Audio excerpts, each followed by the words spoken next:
Kemudian metode pewartaan dan pendekatannya. Nah ini, kalian harus pahami itu kalau misalnya mau menjadi misionaris.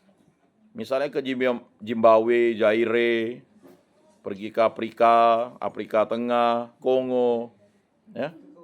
Lah, jadi katekis ke sana, Republik Kongo kalau tidak salah itu udah mayoritas 100% Katolik ya. Dia banyak ini baptis.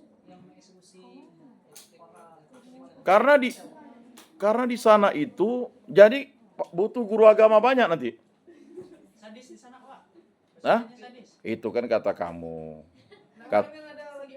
Iya. Itu kan kata. Makanya butuh yang namanya katekis dari sini. Diekspor ke sana, misionaris pergi ke sana. Karena umat Katoliknya bertumbuh, banyak yang dibaptis. Jadi begini, tugas katekis ini setelah imam itu membaptis para umat itu, kalianlah yang untuk mistagogi ya, memberikan pengajaran sampai akhir hayatnya. Wah, karena apa? Ya, kalau imam ini kan dia pelayanan sakramental itu udah sangat full. Nah, tapi untuk mengajarkan atau misalnya apa ya, kan para katekis ini.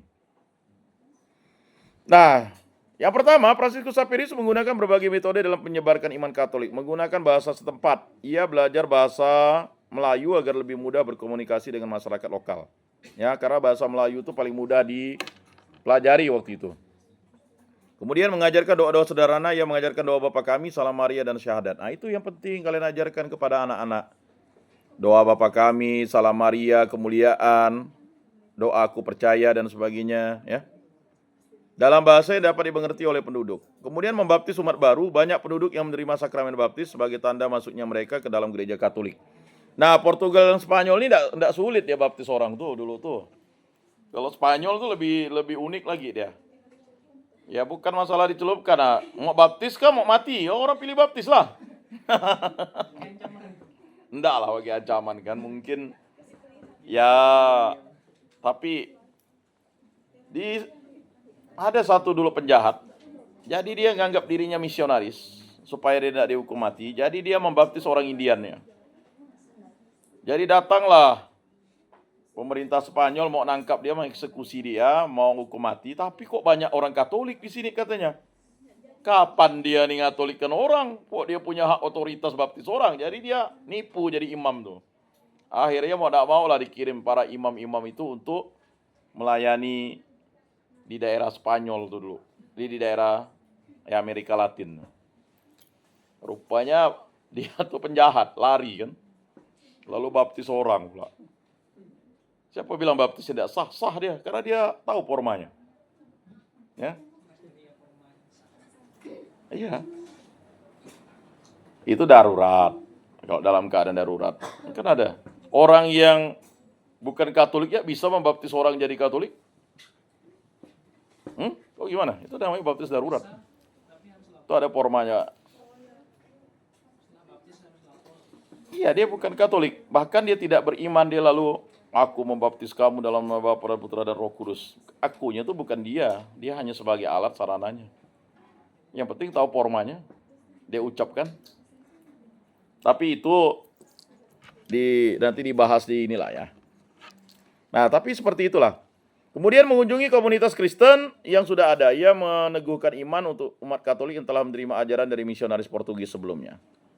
Kemudian dampak misi Fransiskus Xaverius di Maluku. Ya. Walaupun hanya 1 tahun di Maluku, tapi dampaknya luar biasa. 1, banyak penduduk Maluku yang dibaptis dan menjadi Katolik. Nah itu. Bayangkan tiap hari dibaptis. Oh, saya mau dibaptis. Baptis kan. Tidak terlalu rumit kan. Yang kedua, terbentuk komunitas Katolik yang bertahan hingga berabad-abad kemudian, terutama di Ambon dan Morotai. Ketiga, pengaruh Fransiskus Xaverius melahirkan semangat misi bagi misionaris Katolik selanjutnya, termasuk para iman Yesuit, Fransiskan, dan Dominikan.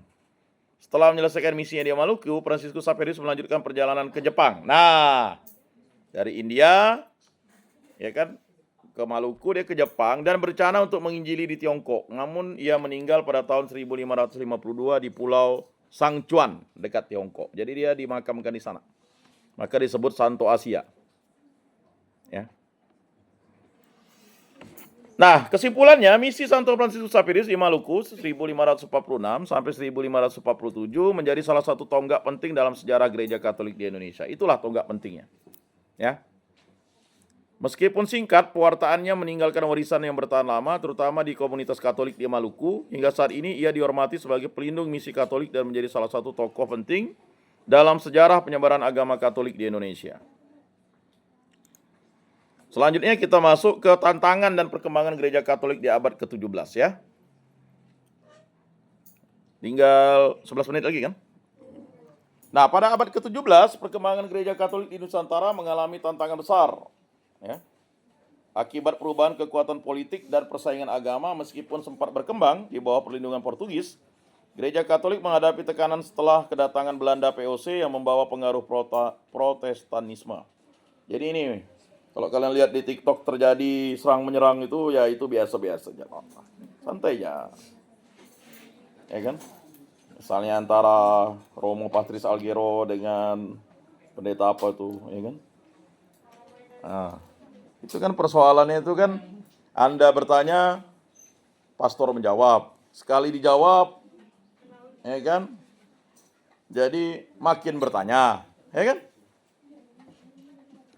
Jadi tantangan kita nih sebagai orang Katolik ya, yang udah pada letih lesu lunglai, saya enggak tahu nonton jam berapa, tidur pula ya. Suara saya sebentar, ini udah dikasih AC malah tak bersemangat. Nanti dikasih kipas angin, ya kan, marah. Ya.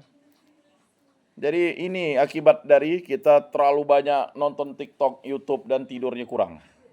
Tidur mahasiswa sekarang tuh semester itu jam 9, bangun jam 4. Nah.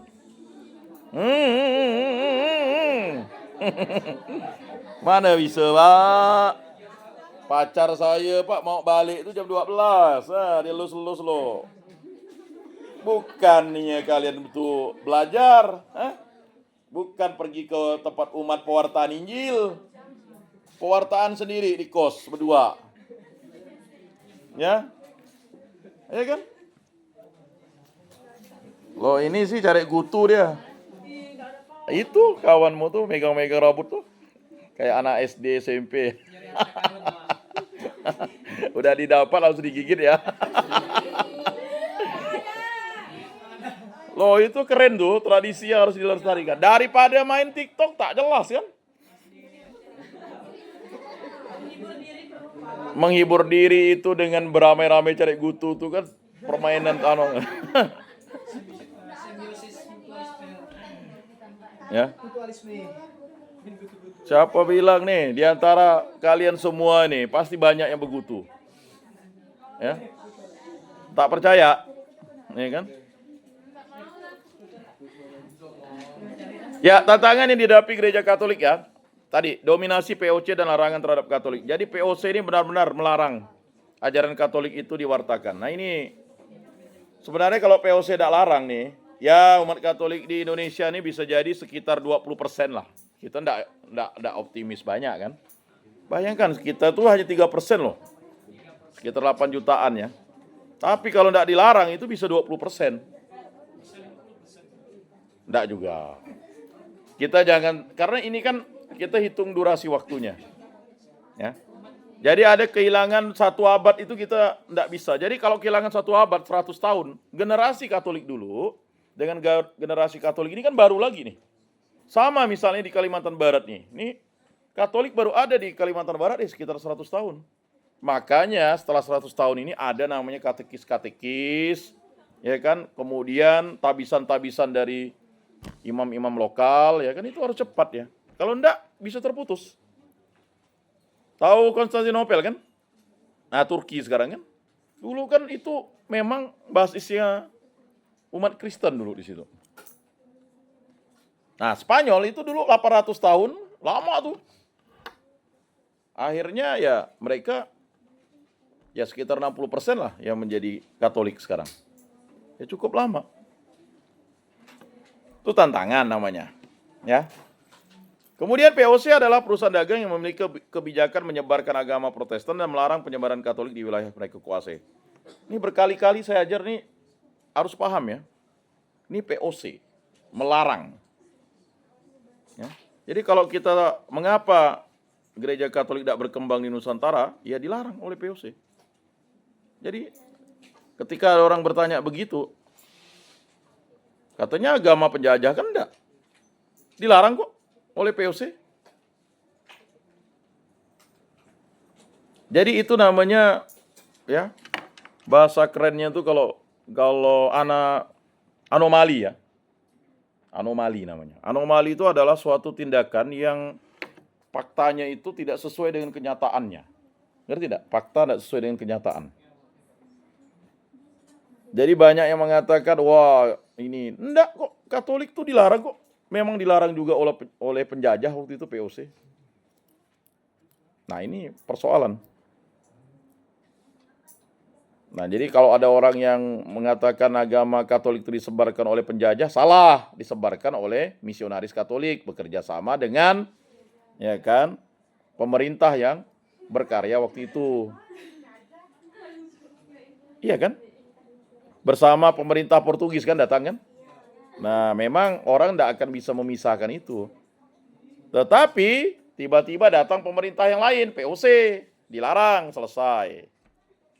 Ya berakhir daerah Ambon, Maluku, Manado dan sebagainya itu ya berpindah imannya. Ya kalian lihat faktanya di sini. Semua iman dan misionaris Katolik diusir. Hah? Sadis loh, diusir loh nih. Siapa bilang itu ya POC moderat? Enggak, diusir. Dari daerah yang dikuasai POC, gereja-gereja Katolik dihancurkan atau diubah menjadi gereja Protestan. Itu fakta. Ya. Apakah itu ajaran kasih? Nah, itulah. Kemudian kedua, penaklukan wilayah Katolik oleh POC. Beberapa peristiwa penting yang menunjukkan tekanan terhadap Katolik. 1605, POC merebut Ambon dari Portugis dan mulai menggantikan Katolik dengan Protestan. Saya sudah pergi ke gereja tua tuh. Jadi udah enggak lagi. Waktu gereja tua tuh pertama Katolik, setelah Katolik Protestan, setelah sekarang enggak ada lagi umatnya. Udah enggak ada lagi umatnya gereja tua. Gereja yang lagu, itu agak beda sedikit lagu.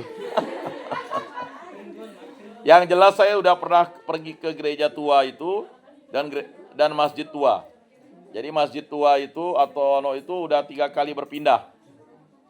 Berpindah dari laut, lalu pergi ke gunung pindah lagi ke pemukiman itu. Saya sudah mengunjunginya lah. Jadi puji Tuhan lah saya udah kunjung situ waktu pergi ke Ambon. Ya. Nah, 1613 POC menguasai Pulau Solor yang sebelumnya merupakan pusat misi Katolik. Banyak umat Katolik dipaksa berpindah agama atau melarikan diri ke Flores. Nah, ini makanya banyak yang lari ke Flores. 1641 POC berhasil merebut Malaka dari Portugis sehingga melemahkan jalur penyebaran Katolik di Nusantara. Nah, ini ya.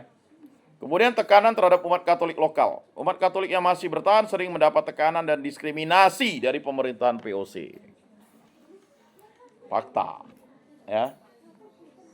Jadi kalau ada yang ingin membantah itu silakan, tetapi ya Katolik juga didiskriminasi pada zaman POC.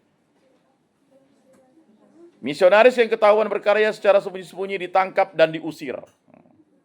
Di beberapa daerah seperti Maluku dan Batavia, umat Katolik harus berpindah secara rahasia untuk menghindari pengawasan POC. Bayangkan.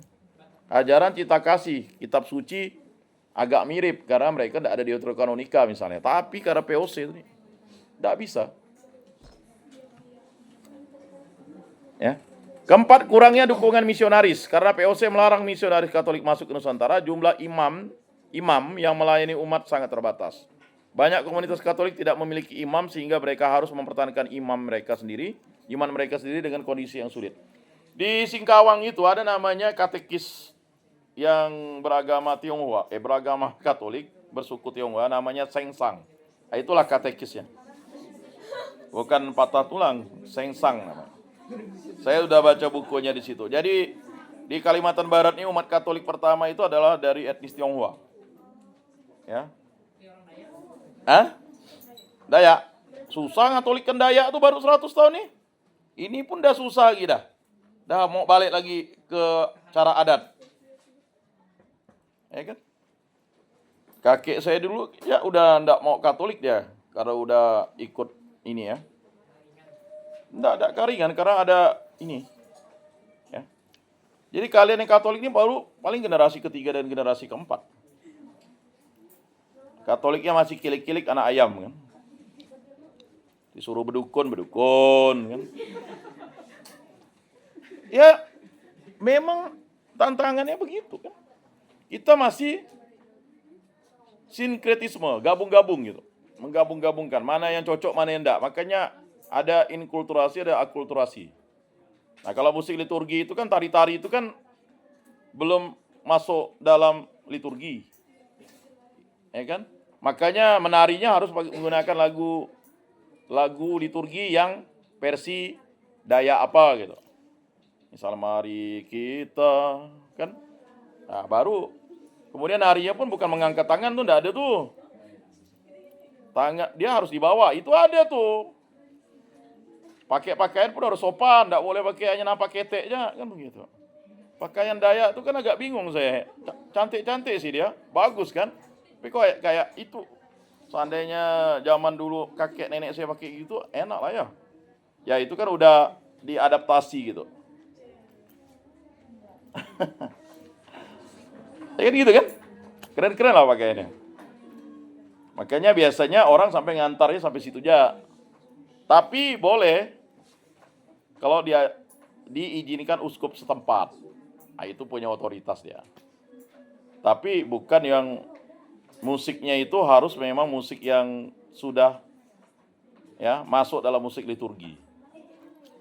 Ordinarium juga banyak yang tidak masuk musik liturgi. Ya kan?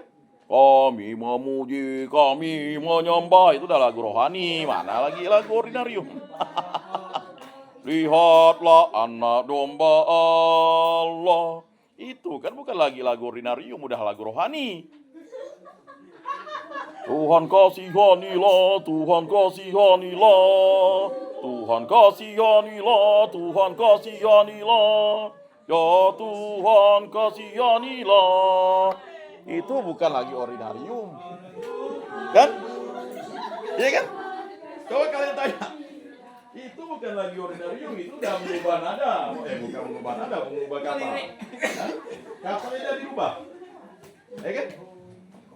Jadi ordinarium itu tidak bisa merubah kata gitu. Ya? Jadi kalau kalian tuh sebagai katekis, ini bukan lagi, itu udah lagu rohani ya. Jadi nanti dipahami lah ya, 5 menit terakhir nih. Ya, sekaligus saya sisip-sisipkan lah. Ya. Jadi ada beberapa lagu itu udah tak bisa masuk lagi ordinarium. Ya kan ordinarium itu kan kalau ada masa prapaskah kemudian tidak dinyanyikan. Ya. Tapi nanti ada dinyanyikan pada saat pesta-pesta apa gitu kan. Jadi lagu-lagu yang ordinarium itu kan Tuhan kasihanilah, kemuliaan, ya kan, kudus, anak domba Allah. Makanya di paroki kami itu pakai yang Latin. Latin pun lalu ada solo pula. Ya kan? Saya bilang nih, enggak lah langsung sebenarnya. Ya, tapi itulah nanti. Ya, nanti belajar musik liturgi ya inilah. Jadi paham ya? Dan yang sering masalah nih lagu pembukaan, ya, lagu pengantar persembahan, lagu setelah, ya lagu sebenarnya ada yang belum komuni. Kita bilang lagu komuni enggak lah. Lagu apa namanya tuh? Ya. Lagu apa namanya? Lagu itu yang sering diselipkan lagu rohani masuk di situ, lagu penutup. Jadi 4 ini yang paling rentan yang sering disusupi oleh lagu-lagu yang belum lagu liturgi. Paling rentan. Ya. Yang dimaksud lagu liturgi itu harus ada izin otoritas uskup setempat, titik, enggak boleh koma-koma. Jadi kalau misalnya, mohon maaf nih dari Keuskupan Bandung, ini dinyanyikan loh di gereja di paroki Bandung. Ya itu kan izin otoritas uskup sana. Kalau di sini belum boleh dinyanyikan karena belum ada otoritas dari uskup agung. Ya banyak tuh kita memaksakan lagu-lagu untuk masuk begitu. Nah makanya mari kita optimalkan itu. Baik, sampai di sini saja. Materi masih panjang, tenang saja nih ya. Masih banyak kok. Yang ini aja sebenarnya materi mana nih? Ini materi yang untuk pertemuan ini ada di sini sebenarnya nih. Jangan. Nanti pun saya akan sharekan juga kan kalau enggak. Hah? Apa? Resume? Yang dibuat resume yang saya omongkan ya. Dan udah kan? Hah? Nggak jadi. Apa? Apa yang mau ditanyakan? Iyalah. Ya, doa dulu lah, kan belum. Mari kita tutup dalam doa. Dalam nama Bapa dan Putra dan Roh Kudus. Amin. Kemuliaan kepada Bapa dan Putra dan Roh Kudus seperti pada permulaan, sekarang, selalu, dan sepanjang segala abad. Amin. Dalam nama Bapa dan Putra dan Roh Kudus. Amin. Salam kasih damai dan sejahtera. Tuhan memberkati, menyertai dan melindungi. Salve.